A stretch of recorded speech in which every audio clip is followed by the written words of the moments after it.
Em aeroportos por todo o mundo. Está vendo um disco voador próximo ao C-17?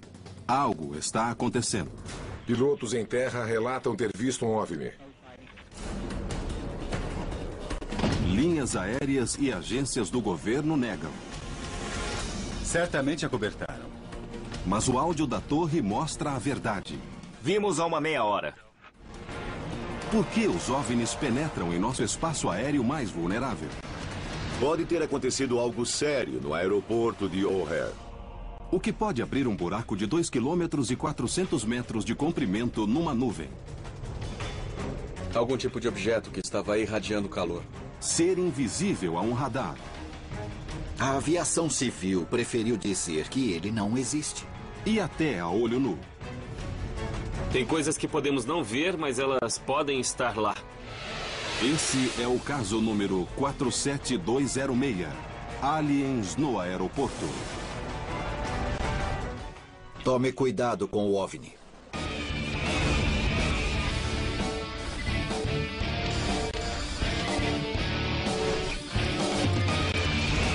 Caçadores de OVNIs. 7 de novembro de 2006, 4h15 da tarde. O aeroporto internacional de O'Hare, em Chicago, está movimentado. Há aproximadamente 100 partidas e 100 chegadas a cada hora. Mas um objeto parece ter escapado à rede virtual do radar e ao controle de tráfego que envolve o congestionado espaço aéreo. De acordo com testemunhas visuais, flutuando entre 300 e 580 metros, acima do portão C-17 do terminal da United Airlines, há um objeto em forma de disco cinza escuro de aproximadamente 1,80 a 9 metros de diâmetro. O suposto OVNI foi visto por uma dúzia de funcionários do O'Hare e da United, inclusive pessoal em terra, mecânicos, gerentes e pilotos. O controle de tráfego aéreo soube do OVNI, mas diz que não viu o objeto no radar nem de sua torre. Depois, aproximadamente às 4h34 da tarde, o objeto cruza o céu numa velocidade incrível, fazendo um buraco na densa cobertura de nuvens. Até hoje, a United Airlines e a aviação civil dizem que nada de incomum aconteceu em 7 de novembro. Você fica pasmo com o fato de que, naquela tarde, muita coisa aconteceu e nunca chegou ao público. Como se todo mundo lá estivesse querendo varrer para debaixo do tapete. Todo o sistema de controle de tráfego aéreo em Chicago estava envolvido no que parece ser, para usar as palavras deles, uma visão de OVNI. As descrições que ouvimos dos mecânicos da United são de que era claramente uma nave sólida, seja o que for.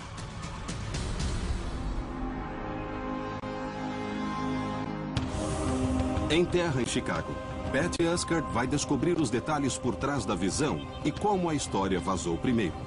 Temos que considerar a possibilidade de que havia mesmo alguma coisa flutuando sobre esse aeroporto. Dr. Ted Eckworth vai voar numa missão para ver se um disco voador ou qualquer outra coisa pode fugir do radar sobre um dos aeroportos mais movimentados do mundo. Não conheço nenhuma maneira de uma nave convencional entrar naquele espaço aéreo sem realmente ser detectada. E Bill Burns vai examinar as implicações de segurança desse evento. Às vezes as pessoas ficam muito nervosas com uma coisa que literalmente elas negam. Pode ter acontecido algo sério no aeroporto de O'Hare. 1º de janeiro de 2007. Depois de 2 meses de pesquisa, o jornalista John Hilkevich, do Chicago Tribune, publica um artigo falando do acontecido no aeroporto de O'Hare. Você é um jornalista, vencedor de um prêmio Pulitzer. Como acabou publicando essa reportagem enorme sobre OVNIs? É totalmente fora do normal para mim trabalhar nessa área. Mas Peter Davenport, do Centro Nacional de Relato de OVNIs, me ligou no início de novembro de 2006. E logo depois dessa suposta visão do O'Hare, pudemos perceber muito rapidamente que não era uma invenção de nenhum tipo. Eram todos profissionais da aviação, de pilotos a funcionários das pistas e gerentes da United Airlines, que acreditam ter visto uma coisa em seu espaço aéreo em O'Hare E ficaram muito preocupados do ponto de vista da segurança física e operacional. A pesquisa de John revela que em algum momento depois das 4 da tarde, um funcionário de pista da United, no portão C-17, olha para cima e diz ter visto um disco cinza escuro que depois estimou ter aproximadamente 6,70 metros de diâmetro, voando de 300 a 570 metros do portão. Ele conta aos 2 mecânicos dentro do avião. Um gerente da United Airlines ouve o relato em seu rádio, sai de sua sala e ele também supostamente vê o objeto em forma de disco. Finalmente, 2 pilotos parados no portão também dizem ter visto o OVNI. Depois de aproximadamente 15 minutos, o disco acelera em direção às nuvens densas e deixa para trás um buraco, mostrando o céu azul acima. Mas por que o objeto não apareceu no radar e não pôde ser visto de uma torre de controle? A aviação civil se recusa a investigar. Primeiro eu tentei fazer piada e depois eu fui atrás. Sabe, há uma teoria e enfatizei essa teoria. Seria algum tipo de fenômeno climático, mas não houve investigação de nenhum tipo. Apesar dos anos de experiência das testemunhas, a aviação civil sugere que o OVNI não era nada além de um reflexo de luz numa nuvem baixa.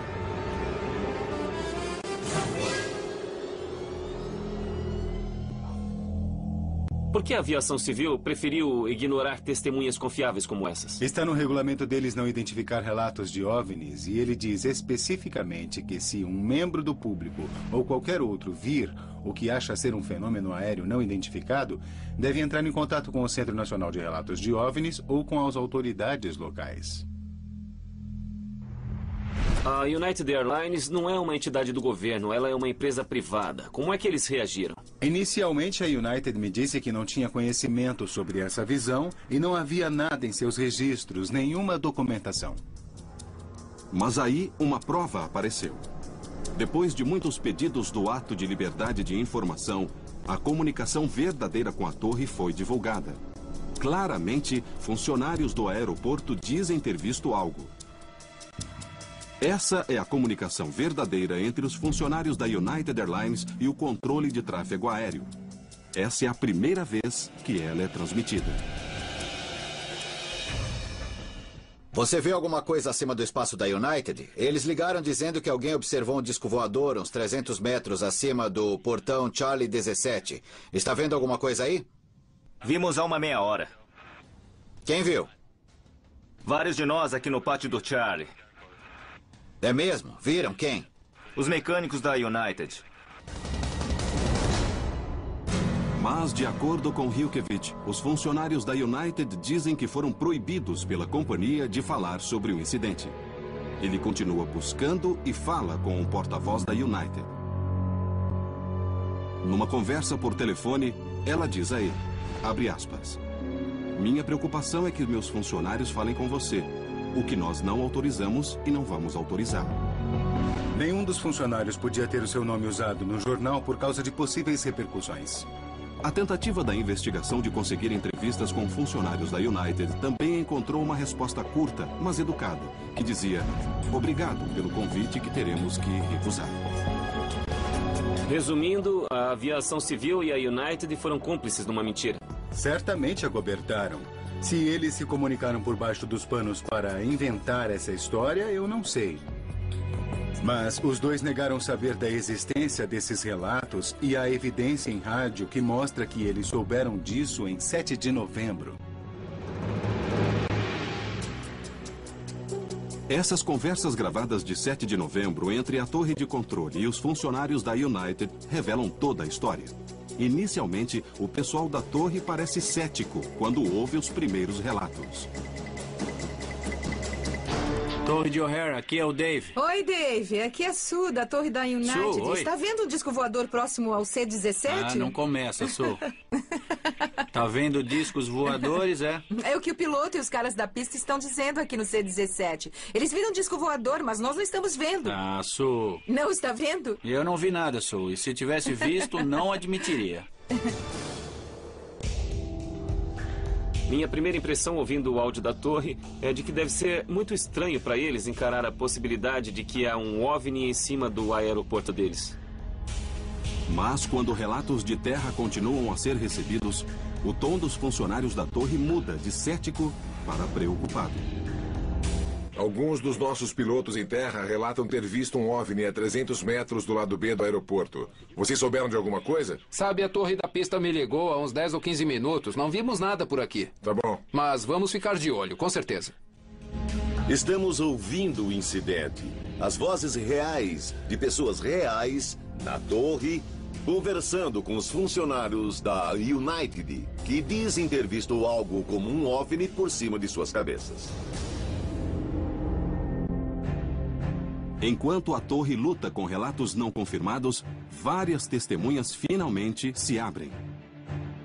Alguém observou um disco voador uns 300 metros acima do portão Charlie 17. Está vendo alguma coisa aí? Vimos há uma meia hora. Quem viu? Vários de nós aqui no pátio do Charlie. É mesmo? Viram quem? Os mecânicos da United. Agora os pilotos da área são avisados.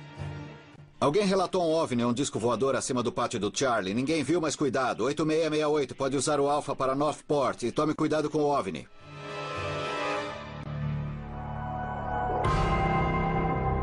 O incidente em O'Hare não é a primeira visão de um OVNI perto de um aeroporto.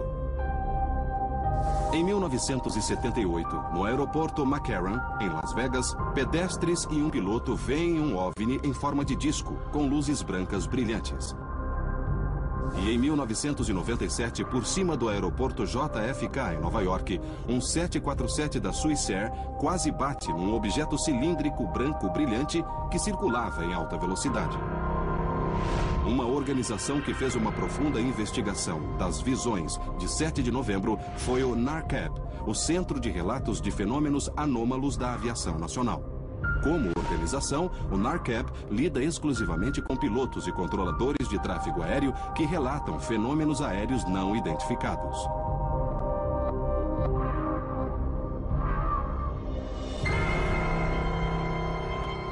Bill encontra o diretor executivo do NARCAP, Ted Rowe. Por que você se envolveu no caso do O'Hare em Chicago? O caso O'Hare em Chicago envolveu um fenômeno aéreo não identificado que invadiu o espaço aéreo restrito de classe B por cima do terminal C do aeroporto e claramente representou um risco na segurança da aviação. O espaço aéreo de classe B se estende até 3.048 metros acima dos aeroportos mais movimentados da América. Essas áreas são totalmente monitoradas pelo controle de tráfego aéreo e toda nave deve obter autorização antes de entrar nelas. Uma aeronave não identificada oferece um problema significativo. Não há lugar para dúvidas para os pilotos, controladores aéreos ou operadores de radar quando se lida com não identificados. Está dizendo que fenômenos não identificados representam uma ameaça para a segurança aérea, principalmente no caso do O'Hare. Investigadores do NARCAP escrevem um relatório exaustivo de 155 páginas sobre o incidente. Eles concluem que o inquérito oficial do governo deve ser aberto. Se esse fenômeno tivesse entrado na rota do tráfego aéreo, poderia ter resultado em uma catástrofe. Como um objeto pode passar sem ser detectado por um dos espaços aéreos mais controlados e mais monitorados do mundo? Ted está prestes a fazer um voo no O'Hare para ver o quanto esse espaço é seguro.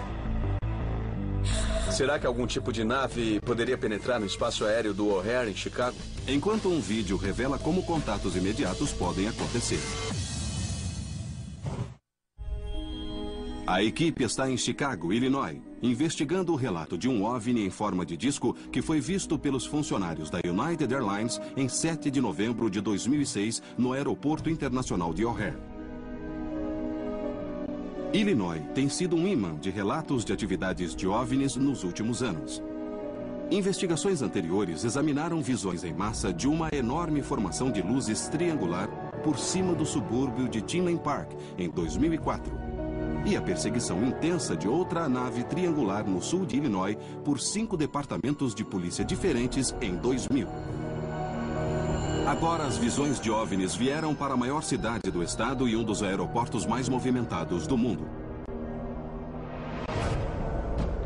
O estranho objeto visto no O'Hare supostamente flutuou por cima do portão C-17 no pátio da United por uns 15 minutos, antes de subir rapidamente para as nuvens, deixando um buraco em sua passagem. Mas como esse objeto poderia ter entrado nessa área altamente controlada? Os céus acima do O'Hare, em Chicago, são dos mais monitorados do mundo.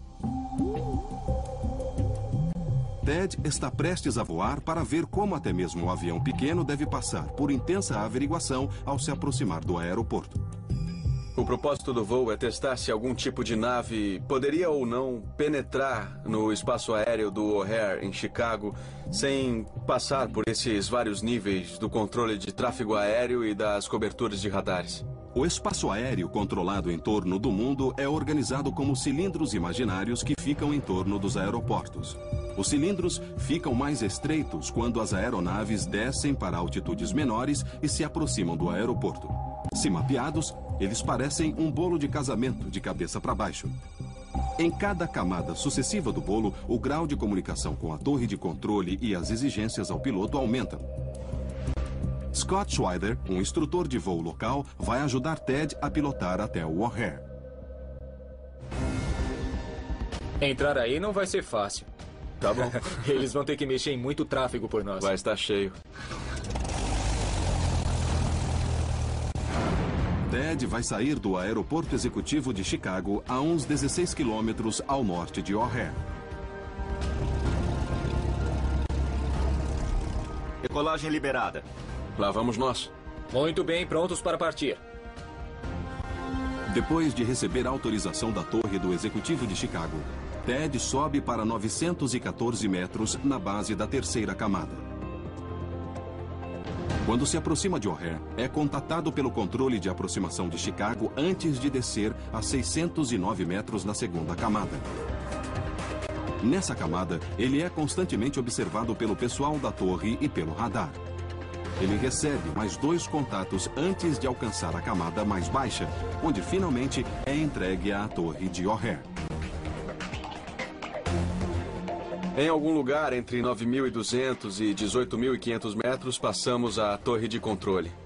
Passem a 126.9, agora monitorando essa frequência. É uma passagem muito tranquila de controladores de tráfego. Eles nos veem no radar e veem nossa altitude e identificação. Agora que desceu passando por cada camada controlada, Ted pode aterrissar. Passamos pela pista, o que significa que terminamos a aterrissagem e viramos à esquerda ou à direita para entrar numa taxiway. Mas mesmo aqui, Ted é seguido e recebe instruções de outro controlador. 414, vire à direita seguindo para 070. O controle terrestre está na torre e tem uma visão de toda a área terrestre do aeroporto. Eles controlam todo o tráfego em terra. Com um sistema tão complicado, incluindo múltiplos controladores de tráfego aéreo, áreas restritas e controle terrestre, como algum objeto poderia voar sobre esse aeroporto sem ser rastreado por vários funcionários? Eu acho que não há como uma aeronave convencional entrar em Chicago, nem mesmo em nenhum espaço aéreo totalmente controlado sem ser detectada. Sem funcionários em terra, nem pilotos para falar, outras testemunhas são importantes para confirmar a visão em O'Hare. E Sam Maranto, diretor da Rede Mútua de OVNIs de Illinois, tem uma.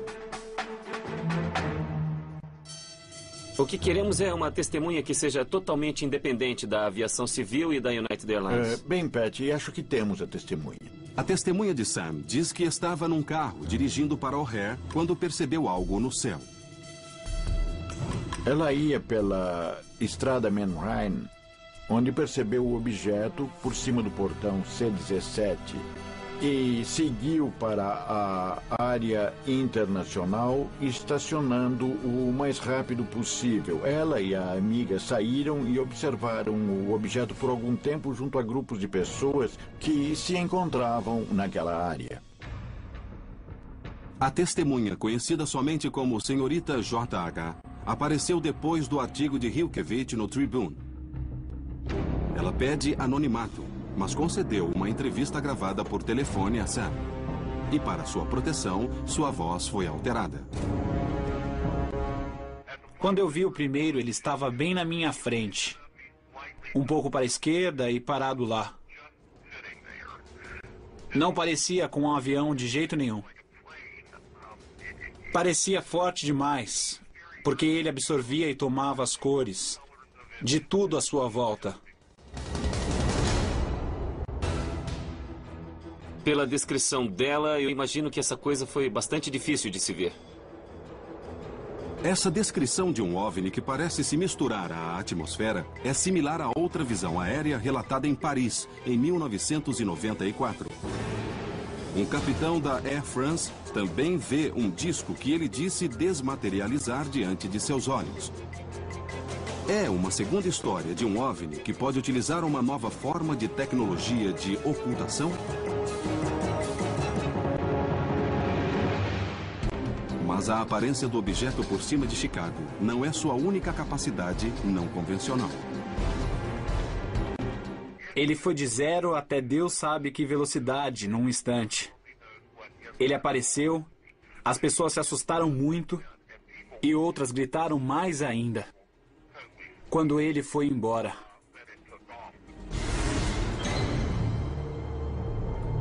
As reações são muito fortes. Gritam, urram. Por que você pensa? Que coisa pode fazer isso?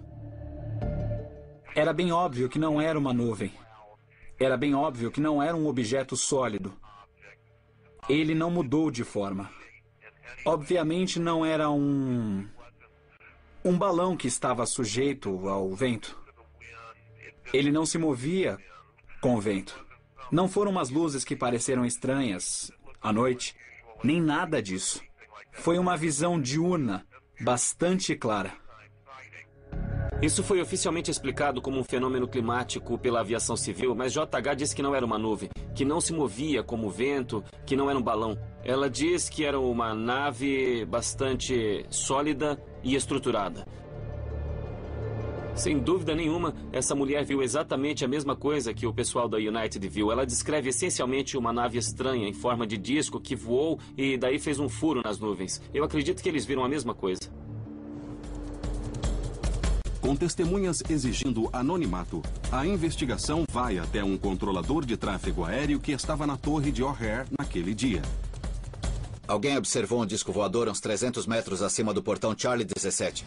E ele vai falar pela primeira vez na televisão. Os funcionários da United Airlines viram um objeto estranho.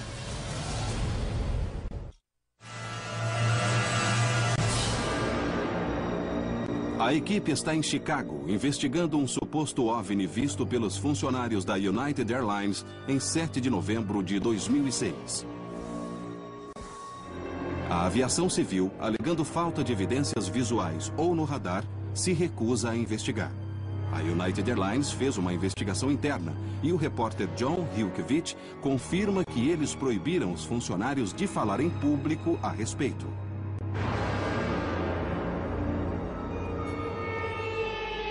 Depois de ouvir as fitas da torre em primeira mão, Pat e Bill encontram com Craig Bersick, um controlador de tráfego com 22 anos de experiência. 18 deles no O'Hare. Craig controlava o tráfego terrestre em 7 de novembro de 2006. Ele vai falar sobre isso na TV pela primeira vez. Nas fitas, é Craig que pergunta se outros aviões viram o OVNI relatado pelo C-17. 5668, câmbio. 5668 na escuta. Olha pela sua janela. Você vê alguma coisa acima do espaço da United? Eles ligaram dizendo que alguém observou um disco voador. Para você, como é que foi que esse incidente começou? Meu supervisor atendeu um telefonema. Ele desligou o telefone e meio que gritou para todo mundo que a United Airlines estava no telefone dizendo que alguns de seus funcionários diziam ter visto algum tipo de objeto estranho flutuando por cima do terminal da United. Então ele perguntou a todo mundo se alguém tinha visto, se já tinham visto o objeto, se tinha algum helicóptero voando por ali, qualquer coisa assim. E a resposta foi não. Apesar de não ter visto nada em cima do portão, Craig pergunta a outros aviões sobre o suposto OVNI. Alguém observou um disco voador uns 300 metros acima do portão Charlie 17. Está vendo alguma coisa aí? Eu tinha um jato regional que estava parado na área de espera do lado oposto do terminal da United. Então falei com esse piloto e informei que alguém tinha ligado dizendo que tinha visto algo. Perguntei se ele tinha visto e a resposta foi não. Não vemos nem vimos nada. Ele estava lá uns 20 minutos. Mas a comunicação de Craig com o jato regional foi interrompida pelo mecânico da United, que estava levando um avião de volta ao terminal.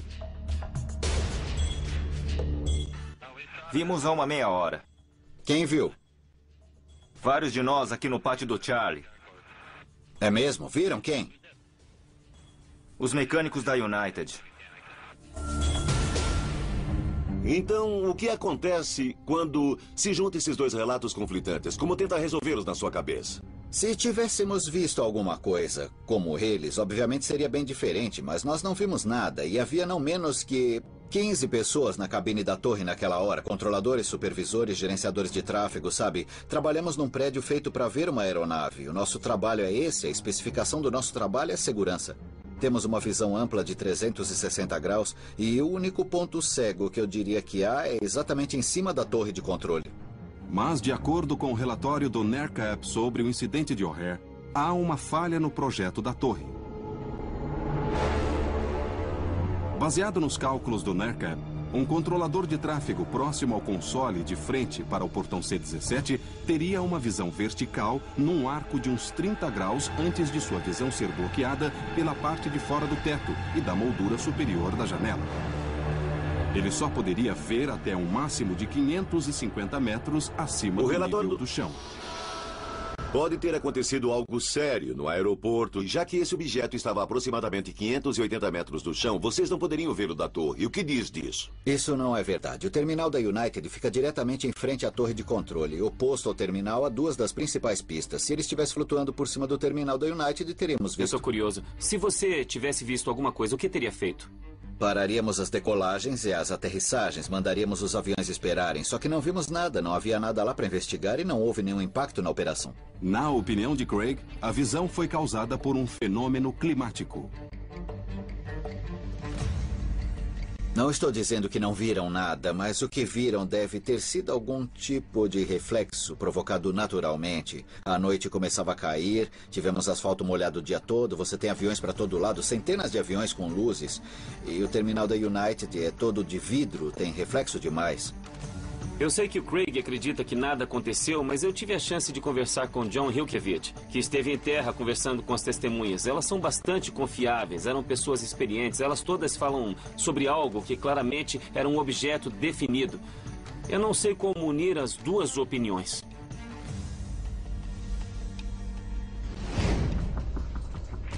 Mas um detalhe final do incidente de O'Hare pode ser o mais significativo.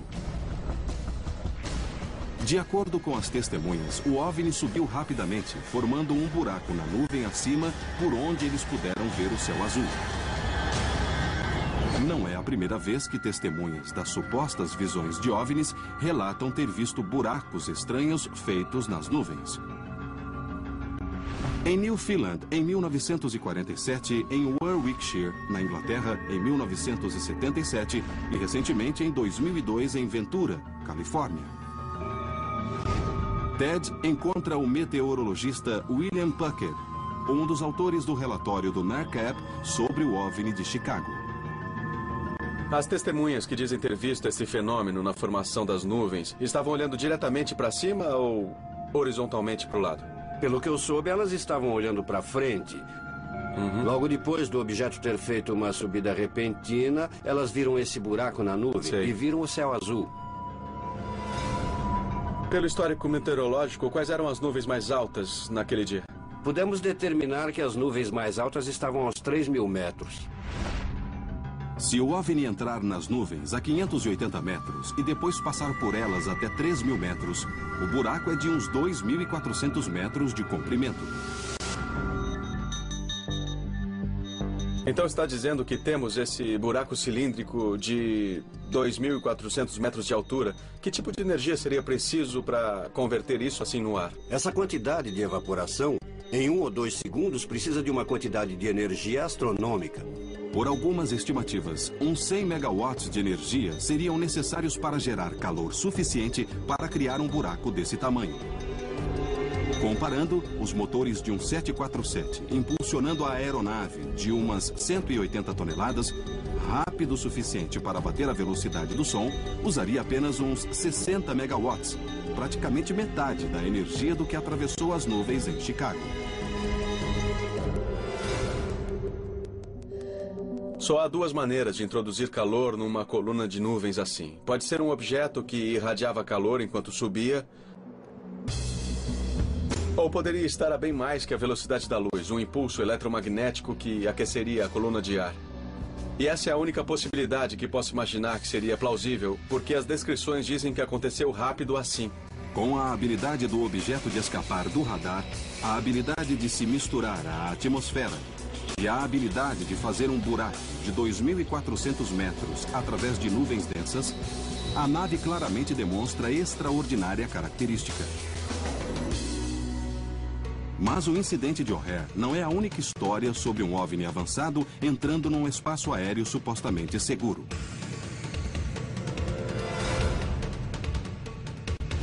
Imagens legítimas mostram um objeto faiscante rondando um avião de passageiros no Japão e a tripulação aparentemente não vê nada.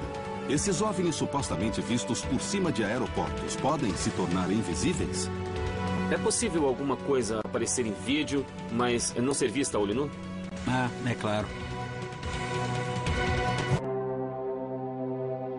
Um suposto OVNI por cima do O'Hare em Chicago suscita preocupações com a segurança de aeroportos, mas outro caso pode ser ainda mais perturbador.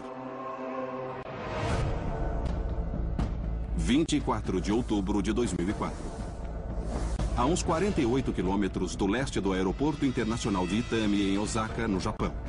O senhor Kiyoshi Amamiya está filmando aviões quando vê algo que não consegue compreender.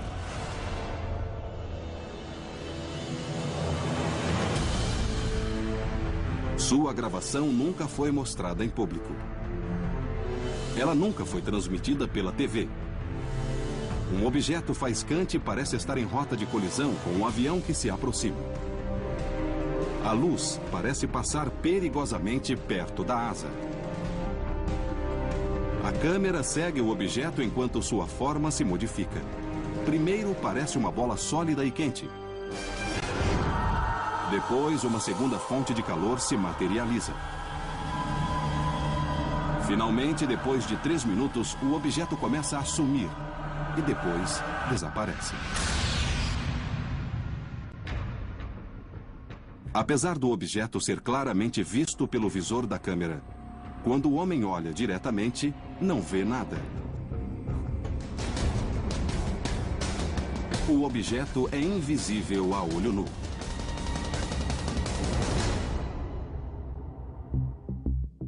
O diretor do NERCAP, Ted Rowe, e o investigador William Puckett chamaram a atenção dos caçadores de OVNIs sobre incursões em aeroportos. É um vídeo muito convincente pelo mero fato de termos um objeto se aproximando de uma aeronave. Parece que a aeronave não viu o objeto. Esse vídeo é importante porque suspeitamos que ele demonstre que há categorias de fenômenos aéreos não identificados que não podem ser vistos a olho nu.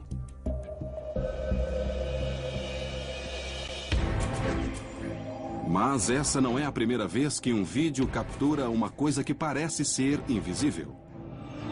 Uma investigação anterior viu uma filmagem do xerife do distrito de Veluja, na Flórida, mostrando um objeto em forma de haltere no vídeo em infravermelho.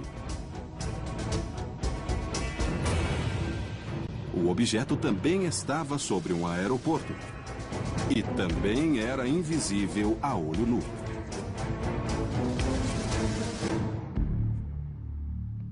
Que tipo de tecnologia é capaz de deixar um objeto voador invisível? E por que a câmera pode ver o que não podemos? Pat encontra com Ted e o Dr. Peter Morse, do Departamento de Física da Universidade de Santa Mônica, para descobrir. Eu estou procurando respostas científicas. É possível que algo apareça em vídeo, mas não seja visto a olho nu?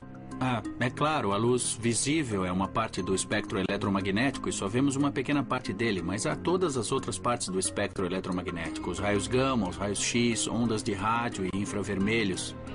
Nossos olhos não veem partes do espectro. Talvez essas sejam partes que não podemos ver. E se você usa uma câmera de vídeo assim, ela não é igual ao olho humano.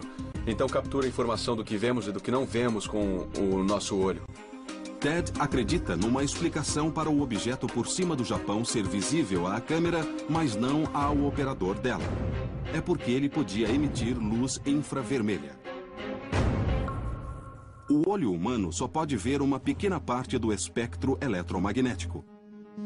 A luz infravermelha está além desse alcance. Mas algumas câmeras de vídeo são mais sensíveis e podem ver mais do que o olho é capaz de ver, inclusive a luz infravermelha. Esta é nossa lanterna infravermelha. Ela tem uma fonte de luz aqui que só emite infravermelho. Você não vai poder ver a olho nu. Se olhar aqui, estou piscando a lanterna direto no plástico. Então tá ligado agora? Totalmente.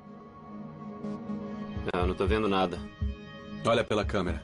Ele tá segurando claramente a lanterna. Tá, eu tô vendo que tá ligada. O infravermelho é usado em várias tecnologias diferentes.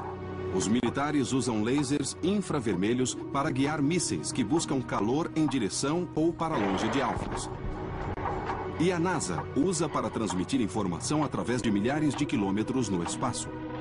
O que isso sugere é que se o objeto no vídeo japonês emite luz infravermelha, ele pode ser capaz de projetar uma forma de comunicação ou uma forma de armamento e pode ser um perigo significativo perto de um aeroporto. A coisa que podemos não ver, mas elas estão lá. Quer dizer, há uma relação definitiva entre essas imagens em vídeo do avião japonês e o objeto visto no O'Hare, em Chicago. Como objetos se infiltram em espaços aéreos seguros sem serem vistos? Análises digitais do vídeo de Osaka podem finalmente fornecer uma resposta ao mistério em torno dessas visões em aeroportos. A velocidade estaria além da de qualquer aeronave que temos. Vários funcionários no Aeroporto Internacional de O'Hare, em Chicago, dizem ter visto um objeto em forma de disco. Mas a torre de controle e o radar não viram nada. Uma esfera luminosa é filmada no Japão e parece passar perigosamente perto de um avião de passageiros, mas não pode ser vista a olho nu. Esses supostos OVNIs demonstram capacidades avançadas que impedem que eles sejam vistos ou detectados? Ted chamou o analista de imagens, Terence Mason, para tentar identificar o objeto desconhecido. Eu percebi que ele chega bem perto da asa. Aquele avião não pode estar a mais de 300 metros. Está não bem pode perto. mesmo. Se pudermos determinar que o objeto estava ao lado da aeronave, significa que estava a menos de 300 metros de distância. Terence isola, define e dá zoom o máximo possível na ponta da asa. Mas a imagem é inconclusiva. Aos meus olhos, eu diria que estava atrás da asa. O que você acha? Para mim, parece que o objeto está entre a aeronave e nós. Está mais perto. Estamos definitivamente no limite da informação disponível na imagem. Sem saber a localização do objeto em relação ao avião, o cálculo da velocidade do objeto vai ajudar a dar pistas adicionais. A primeira coisa que vou fazer é estabilizar aquela aeronave enorme que está em primeiro plano na imagem e assim podemos isolar o objeto e julgar a velocidade relativa de nossa esfera que cruza o quadro. A imagem estabilizada faz o avião aparecer congelado no espaço. A trajetória real de voo do objeto e o movimento pela aeronave podem agora ser medidos com precisão.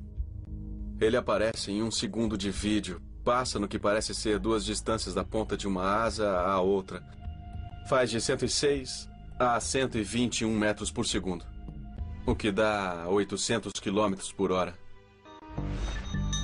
Ted estima que se o objeto estava na mesma altura que o avião, ele se movia a uns 800 quilômetros por hora. Se estava mais perto, ele ia a uma distância menor no mesmo tempo. Quer dizer que seria mais lento. Mas se estava longe, poderia ser mais rápido que tudo já criado por humanos. Então temos uma contradição aqui. Se ele estivesse mais perto de nós e dentro de razoável velocidade, poderíamos ver a estrutura. Mas se estivesse bem longe de nós, não poderíamos ver a estrutura, não podemos ver. Mas a matemática nos diz que a velocidade estaria além de qualquer aeronave que temos.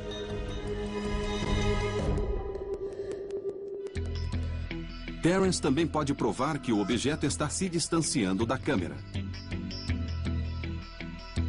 Ele claramente está desaparecendo na distância, está sendo afetado pela distorção atmosférica, a névoa está dissipando, você vê a saturação de cor cair e tudo é consistente com um objeto que se move à distância. Isso exclui jatos militares ou helicópteros porque eles estariam perto demais e seriam identificáveis em vídeo. E outra característica também elimina tudo o que é convencional. Quando o objeto supostamente estaria bem próximo de nós, ele parece uma única esfera. Quando está no meio do caminho, parecem dois pontos diferentes de fontes de luz muito próximos. E depois, quando vai desaparecendo, elas se unem num só ponto. Porque ele passaria de uma única esfera quando está perto, e quando está bem no meio, seriam duas. E depois, mais adiante, voltaria a ser uma de novo. Isso não faz sentido. Ainda não sabemos o que é e eu não sei se poderemos tirar uma conclusão definitiva sobre isso.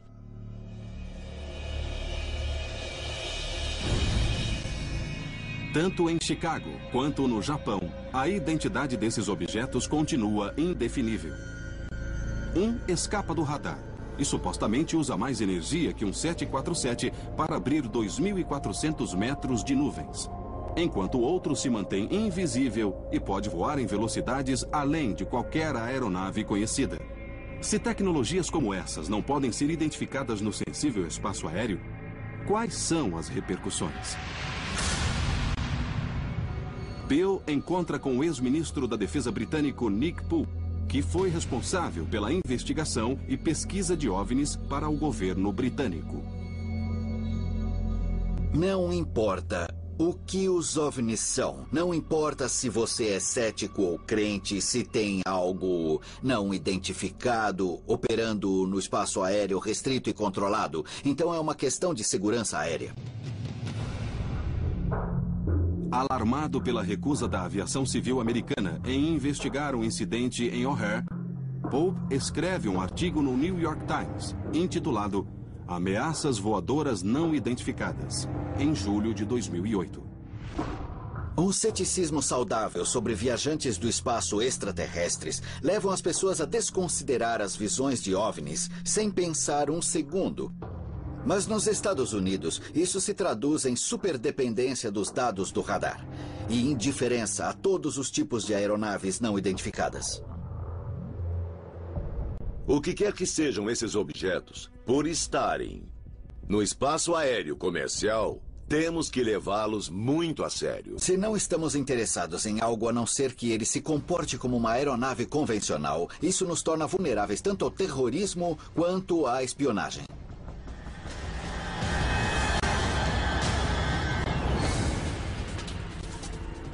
Um avião comercial se aproximando da pista é provavelmente uma das fases mais perigosas do voo. E assim a possibilidade de algum tipo de interferência bater numa aeronave nessa fase do voo é realmente um perigo enorme.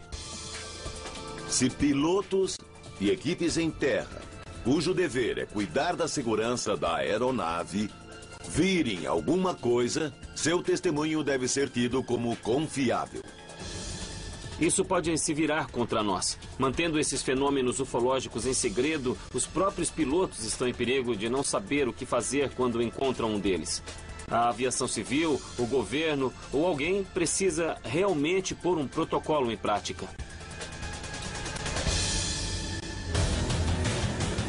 Enquanto o fenômeno dos OVNIs continua a ser negado, suas capacidades tecnológicas parecem só crescer. E sem uma política oficial nem investigações sobre esses eventos, podemos mesmo considerar nossos céus seguros?